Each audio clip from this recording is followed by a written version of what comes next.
Hi, Elvis fans. I'm Tom Brown, and you've probably seen me at Elvis Week conducting conversations, interviews. Well, we're going to be having one now online for you to see. Very excited to have with us here.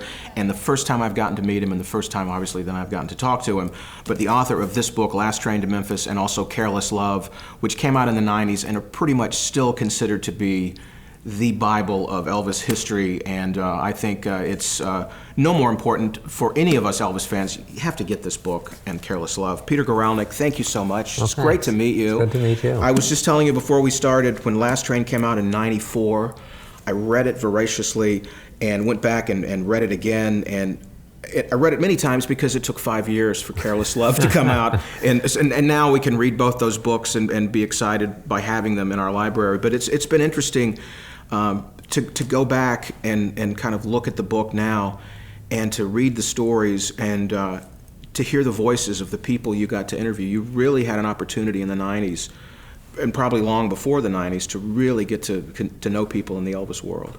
Yeah, no, I think that really the genesis of the book, or the genesis of the biography, goes back into the 70s when I met people like Scotty Moore, I met Jack Clement, I met a whole bunch of people, and they were really the key to going on.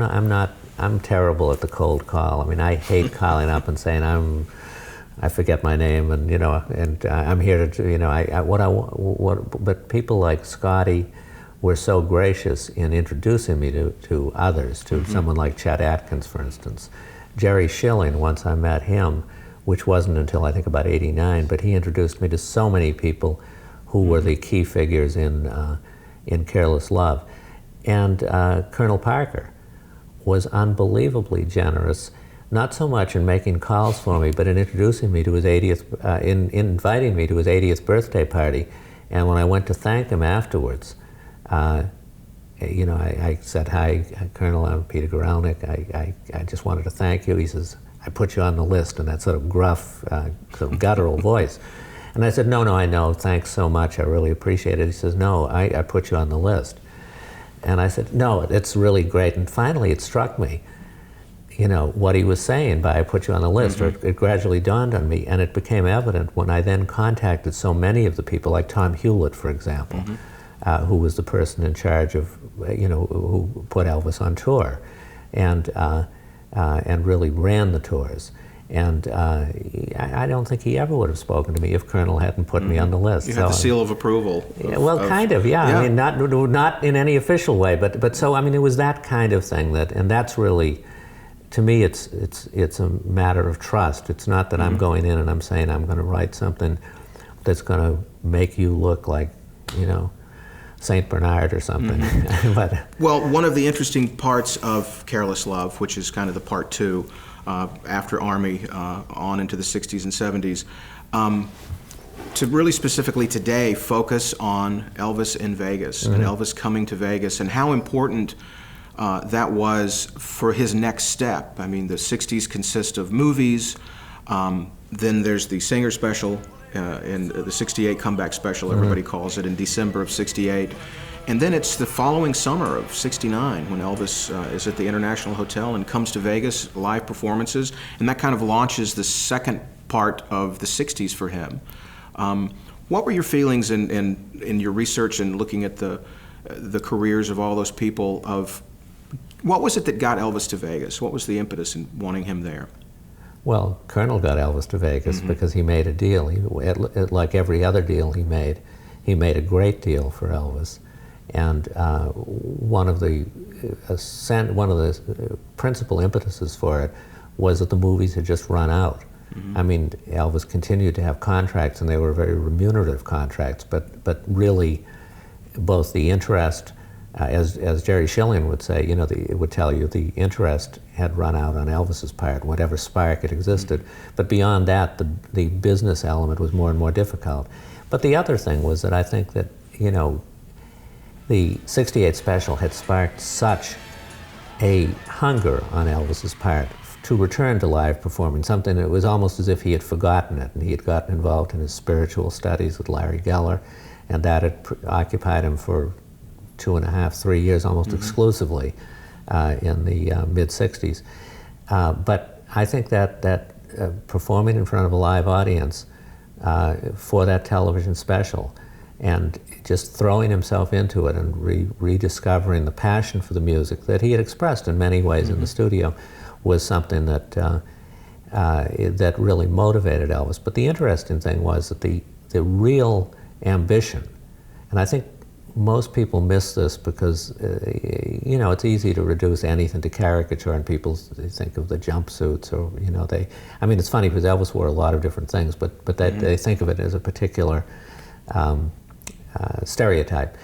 But what got Elvis going was the idea of putting together what Sam Phillips called a kick-ass rhythm section, putting together, you know, a rhythm section that wasn't going to quit, but also bringing together all the strands of American music which had influenced him, which were by no means just blues or country or gospel music, which was the thread that ran all through his life, but every element. Could be Frank Sinatra, could be Tony Bennett, could be the Andrews Sisters, could be symphony. And he had in mind, very explicitly going in, that he was going to bring together all the sounds and all the traditions which had gone into the making of his music, or not the making, just the making of his music, the making of American music, and with an orchestra, and with two backup groups, used not just the gospel, but the pop sound, the white sound, the black sound, and bring it all together in a way that would recapture the kind of experience that he had had going out to Overton Park as a kid, and hearing the hearing the Memphis Symphony play on a Sunday afternoon with a conductor just leading them with just his baton. And this was something that always stayed with Elvis. Yeah, it's interesting because you watch the films of Elvis in concert, and Jerry Schilling has mentioned this a couple of times I've seen in interviews. There weren't many rock stars of the 60s and 70s in the middle of their rock show going and doing a full gospel. There were a lot of people on stage singing backup with Elvis. Gospel quartets, you know, R&B with the Sweets on stage with him. And that voice, his own and group. Voice, you and wound up with 11 or 12 voices. Yeah, there were a lot of voices on stage Yeah. with him. And him in Vegas, especially those first shows in August of '69. I mean, you read in your book, Careless Love, you read about him forming that band and forming that core unit and the songs they learned, and really the structure of the set and how to really have a performance. Yeah, no, and there was an energy, I think, in those early shows that almost couldn't be contained, and something that while I think that he found a form for that expression in his early movies, the movies he made before going into the Army, and he really threw himself into those 4 movies. But this experience of live performing was something that I think there was almost no substitute for it. And one of the things about Elvis was that he spoke from the beginning of his career. He spoke of the fans as not just giving him his grounding, but giving him his inspiration. And he had more contact with the fans than is often given its due. And but I think he saw that as a regenerative kind of a thing. And I would say that it ran out after a certain point. It ran out in Vegas. He went on the road. I remember seeing him in Boston in '71 on what was, I think, the first full-length tour. And it was an exciting spectacle. It was an exciting sort of tableau. But again, I think that ran out after a while. Sure, but yeah. but at the beginning, he had the greatest of ambitions, and Joe Guercio, I think, served that. He got a big kick out of Joe, and he gave the kind of, with the 2001 introduction, I mean, Joe gave that additional spirit that Elvis was looking for. But in some ways, I mean, you wish that it's kind of like in Elvis's spiritual studies. If I could give Elvis one gift, it would have been a course in comparative religions at UCLA or something. I mean, I think he had that degree of that hunger for it. And I think with the music, it would have been great if he was as great an ethnomusicologist as anyone who's gone through college, gotten his or her degree, I mean, done all of that. But he didn't do that. And I think that had he had the tools for arranging the kind of music that he envisioned, I think that would have given him even greater satisfaction. Yeah. he would have been teaching that class probably in a year. Yeah, with the way he took in information and seeking out. He was curious from talking to people and reading about him. He wanted to learn more. He wanted to, and he rose to a challenge. And the movies, he rose to that challenge. He rose to the challenge of the Army. He rose to the challenge of that '68 special. Then there's the challenge in Vegas, Hawaii. Every time there was something huge up ahead, he really worked toward that. I've always been interested in That's the Way It Is. I've always said That's the Way It Is Elvis, is a documentary about Elvis in Vegas, and it's Colonel Parker's commercial, Elvis is in Vegas, come see him. Right, and then right. Elvis on Tour is the commercial, Elvis is coming to your town, right. come see him. Yeah. I mean, it was very smart the way those two documentaries, the thread of what they achieved and what they wanted, what Colonel wanted them to achieve, I think, in that message. Well, it's interesting. I mean, the original version of That's the Way It Is, whom would you say that was? I mean, who dictated the way that was, with its emphasis on the fans and more, more so as opposed to the revised version? I mean, was that the advertisement that Colonel wanted? I'm not sure it was. Yeah. It may have been a satirical take, by was it Dennis Sanders? Dennis Sanders. Yeah. Right. One of the reasons we're talking about Vegas, too, is that after 40 years, Elvis is returning to Las Vegas and to the old International Hotel, the old Las Vegas Hilton, and now the Westgate Resort. And we're very excited about what they've got planned, what Graceland is going to be doing. There's a new facility going in there at Westgate, and it's called, I want to get the name right, Elvis, the Exhibition, the Show, the Experience. Artifacts from Graceland that are going to be on display there at the Westgate that have never been on display. I was reading, it said haven't been on display outside of Graceland. Was reading there's actually a lot that's going to be there that's actually coming back to the hotel because it's a lot of outfits Elvis wore at the hotel. So they're making a return. There's a lot of great plans with Elvis returning to the building in Las Vegas, and that's why we've been talking a little bit about Las Vegas. And in seeing and reintroducing myself to Elvis in Vegas, I think one of the most brilliant strokes of Colonel Parker was Elvis was offered to open the showroom, and Colonel said, no, we'll be second. And the reason why?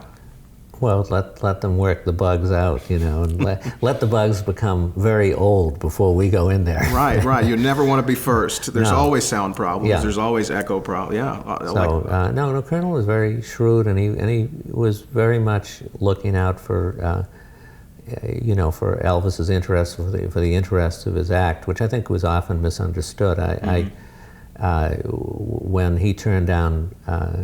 Elvis turned down A Star Is Born. I don't think that would have been a good movie for him. I don't think it was at a time when he could have done well by it. But if you look at the correspondence between Elvis and the company, and the points that he brings up are the points that any good manager would bring up. It had to do with publishing. It had to do with whether John Peters, who had never directed anything and was Barbra Streisand's boyfriend, whether this represented whether Elvis would get a fair shake in this, whether. And and I would say that the negotiations, it was negotiated quite, honestly, quite directly and quite smoothly. And in the end, as I see it, Elvis had every reason to turn it down. But I know as the guys see it, Colonel Parker had robbed Elvis of an opportunity to do something that might have regained his interest. You talk about they really had a marriage. They really had a relationship of working together. And I think for all us Elvis fans, reading your books and kind of reliving those moments, very excited about what's coming to Vegas and to be in that room, to experience Elvis. I was too young at the time to make it to Las Vegas to see him myself, so I think it'll be fun. And thank you so much for joining us to talk about Elvis and talk about Las Vegas and what they've got planned, what Graceland has planned there at the Westgate. And Peter Guralnick, thank you so much. Thank you for taking time out to come here to the Country Music Hall of Fame and Museum. We're in Nashville at the Country Music Hall of Fame and Museum. Thank you for this conversation, and I look forward to some more. Well, thanks. I Thank you, enjoyed Peter. it.